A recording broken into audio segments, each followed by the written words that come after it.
कानबाई अशी आहे जी आपल्या भावबंदकीतल्या सगळ्यांना एकत्र आणते, सगळ्यांमध्ये गुण्या गोविंदाने एकत्र येण्याचा संदेश ही कानबाई देते।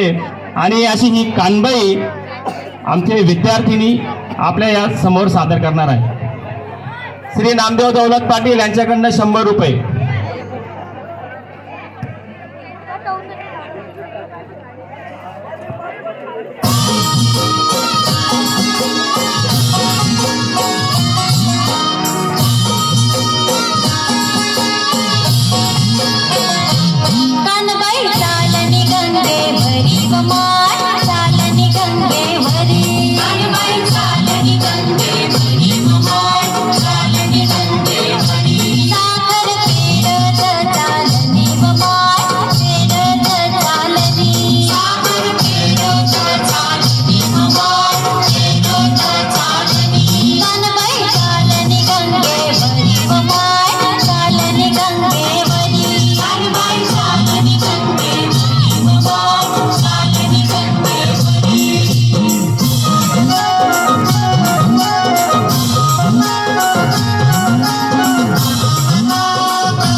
हिरवी पैठणी नेसली व